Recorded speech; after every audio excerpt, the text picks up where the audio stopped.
Mas vamos lá, porque o Maicon e o Serginho são os primeiros reforços anunciados para julho. E aí eu quero saber de vocês a opinião, já dando a minha, acho que assim, beleza, pode chegar, pode ajudar, pode agregar.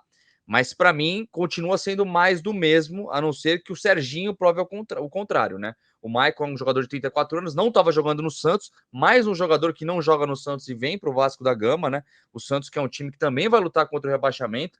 Não entendo a contratação do Maicon, sinceramente falando, acho que poderia ir atrás de outro no mercado. Muita gente falou do Lianco, que aí seria um outro nível de jogador, mas até agora esse scout do Vasco, Paulo Brax, falando que sempre todos são muito pensados para vir. Eu não vejo esse scout funcionar tanto, Edmundo. O que você achou nas primeiras duas contratações? Lembrando que o Medel também está bem encaminhado, né? Não, é claro que eu não gostei, né? A gente queria que viessem jogadores de ponta, jogadores que vestissem a camisa e jogassem. Mas a gente falou alguma coisa parecida sobre o Cocão e acho que quando ele foi em campo ele foi bem. Os demais, os outros refugos, né, como a gente falava na gíria do futebol, ainda não disseram por que veio. Até quem apresentou o Serginho no Vasco foi um cara que é muito meu amigo, o Amauri. Aí ele mandou uma mensagem: pô, eu que botei o Serginho lá no Vasco. Aí eu respondi: que bosta. Aí ele: pô, você não conhece o jogador? Eu falei: estou falando, a minha resposta é só pelo nome. Estou pensando que você ia me mandar uma mensagem dizendo que estava trazendo o Felipe Coutinho, o Lucas Moura, alguém desse nível, pô, Firmino, aí você vem com o Serginho. Mas estou brincando. Brincadeiras à parte, eu não gosto muito de desdenhar de jogador de futebol, porque eles sempre podem nos surpreender. Mas a verdade é que esses dois nomes que foram anunciados, o Maicon e o Serginho, estão no viés de baixa, né? O Maicon, reserva e dispensado do Santos, né? Para o Santos foi até um alívio na folha salarial, porque lá ele não ia jogar, ou pelo menos com o Odair Hellmann não estava nos planos. E o Serginho vem de temporadas ruins num futebol turco, né? Que é ruim, né? Que pelo menos eu entendo que é abaixo, seria a Série B da Europa. Mas, cara, a gente é Vasco. A partir do momento que o cara veste a camisa do Vasco, a gente torce para que ele tenha sucesso. Mas não foi isso que prometeu a 777. Por isso que eu acho que muita gente se incomoda. E aí, Eri, e você? O que você achou dessas contratações aí? Que, assim, me lembram muito o Vasco da Série B. Me lembra o Vasco que não era SAF. Ainda não vejo, não consigo olhar para o Vasco a não ser as contas pagas em dia. Isso aí é algo muito importante. Não atrasar salário de jogador. Isso aí a gente não pode falar que é importante, que não é importante, né? Mas me parece muito o Vasco antigo contratando, cara. Eu não vejo ainda o Vasco no mercado. A gente vê, por exemplo, o próprio Flamengo. Pô, vou tentar o Claudinho, vou tentar o De La Cruz. Os nomes sempre grandes, a gente nunca vê o Vasco atrás desses grandes. Então, assim, é algo que me incomoda de verdade. É claro que a gente torce muito pro Michael fazer sucesso, pro Serginho fazer sucesso, o Medel se chegar, etc. O que você está achando até agora, Eli Johnson? Maicon, eu não conheço. Serginho também não. Eu conheço os jogadores do Vasco. Os jogadores que estão hoje no Vasco, principalmente os da base, eu conheço e sei que tem muita habilidade, disposição e conhecimento. O Maicon vai ter que se adaptar, o Serginho vai ter que se adaptar. A gente não tem esse tempo. O Vasco tem que contratar jogadores que cheguem sem menor sombra de dúvida para titular. Não é para disputar vaga, não é para tá fora de forma. A gente não tem esse tempo de jogadores fora de forma, jogadores que eram reserva. Não, a gente tem que pegar jogadores que a gente sabe, esse vem para ser titular. Reserva nós já temos. Então não adianta, eu de verdade nunca vi o Maicon jogando, nunca vi o Serginho jogando, e não tenho tempo para vê-lo jogando daqui a um tempo. É para jogar agora. Como disse Edmundo, eu estou esperando o Felipe Coutinho.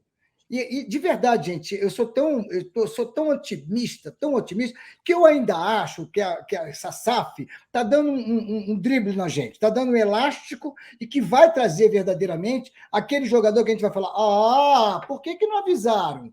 Porque não é possível que não seja desse jeito. Porque, pô, sem menosprezar ninguém, até porque eu não conheço, de verdade, nunca vi o Maicon jogar, nunca vi o Serginho jogar, e sei que eles vão chegar para uma situação que é uma situação de risco, não para eles, para a gente. Para a gente, nós, torcedores do Vasco, e principalmente os jogadores que estão jogando no Vasco e que precisam, sim, de mais oportunidade para jogarem juntos e partir para... Porque até agora nós estávamos atrás. Agora o nosso time está jogando para frente. Boa. Já vou colocar vocês, tá, pessoal do chat, que tá mandando superchat aí. Daqui a pouco eu coloco a mensagem de vocês, quase 2.000 simultâneos. Eu já vou pedindo like, inscrição. Sou chato mesmo, tenho que pedir like, inscrição, tá? Não tem jeito, tem que pedir, porque é assim que a gente vai crescer e ter mais voz ainda. Ô, Dieguinho, eu queria a sua posição sobre isso. Ó, menos de uma semana para abertura da janela, e eu confesso que esperava muito mais, principalmente depois da coletiva do Brax falando assim: vou corrigir na janela de julho. É claro que a gente pode chegar agora, na semana que vem, eu vi que está sendo especulado o Salazar agora, se o Lanzini não vier, um ótimo jogador, o Salazar, tem 23 anos de idade. Acho difícil vir, né? Joga no Schalke, não sei se vai aceitar empréstimo que o Vasco quer, etc., mas a gente já vai falar sobre isso. O que você está achando até agora, Dieguinho? Eu ainda acho que o Vasco não tem time para estar onde está, né? Na zona de rebaixamento. Acho que é um time para estar pelo menos em 12º lugar, 11º. Não acho uma equipe para estar na zona de rebaixamento. Acho que o Barbieri atrapalhou muito esse trabalho. Mas se o Brax falou que ia contratar, que ia trazer jogador, que ia chegar ao 10, eu acho que ainda está devendo, a não ser que esteja tudo guardado a 7 chaves, né? Gui, assim, eu vou começar de trás para frente, vou pegar teu comentário final. Eu acho que é unânime, é consenso entre todos aqui, que o Vasco não tem time para estar na zona de rebaixamento. A gente era para estar time no meio da tabela. Isso prova que o trabalho do Barbieri realmente foi ruim. Isso é um ponto. Vamos para o segundo ponto. O Vasco agora ele vai ter que fazer uma pontuação de um aproveitamento de mais ou menos, beirando isso, 50% de aproveitamento, pensando nos tais 45 pontos. É coisa pra caramba.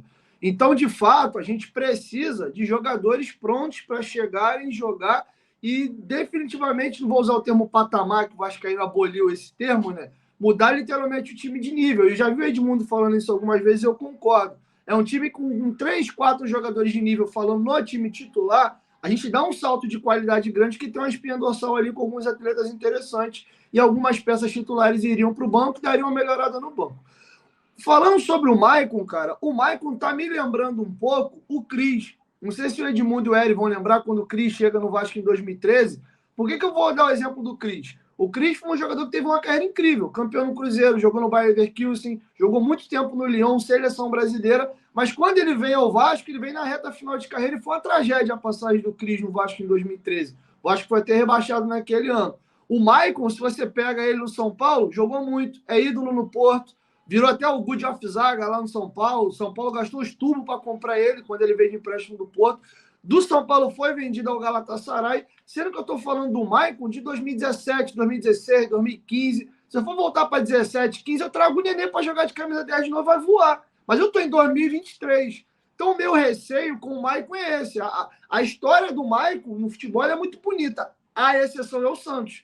E me chama ainda mais a atenção que, estudando a biografia do Maicon, ele veio realizar um sonho do pai. O pai do Maicon é santista. E pelo pai ser santista, nem duvido que talvez até ele seja. E no próprio clube de coração do pai, ou talvez até dele, ele performou já muito mal, que ele teria até um extra para poder dar um pouco mais no final da carreira. Então, é uma contratação que eu concordo com a opinião geral, eu discordo muito da contratação. E você vê que falta convicção no Vasco para a contratação, que dos reforços que estão chegando, ele é o único com contrato de 6 meses. O Maicon chega com contrato até dezembro. O Medel, que está fechado, já deve ser anunciado segunda-feira, o Medel vai com contrato até dezembro de 24.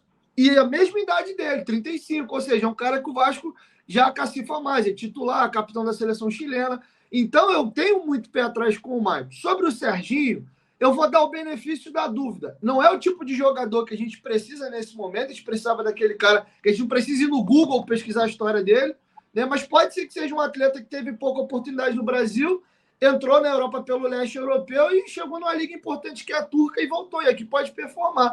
Mas como eu não, o se, né, já diz tudo é se, então vou me dar o benefício da dúvida. A princípio eu também não traria. Então a análise das duas contratações é essa. Eu concordo com ele. O Vasco precisa de atletas para chegar e jogar. E aí, sobre o Paulo, acho que é um assunto que já dá para a gente pular para o próximo passo. Até que ponto é culpa do Paulo e dos scouts, e até que ponto também não é culpa da 777? Porque o cara que vai contratar, ele precisa de respaldo atrás dele. Ó. Você tem X para gastar.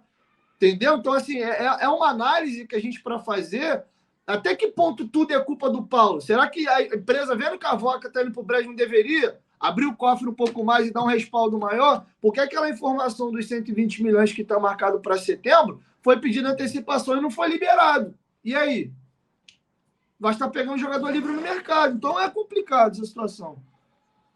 E um erro deixar os 120 milhões apenas para setembro. Eu acho que, assim, por mais que tenha, meu Deus, tem que fluxo de caixa, etc. Gente, se vira, passa no crédito, sei lá, cara, mas tem que se virar para contratar e tem que trazer jogador grande.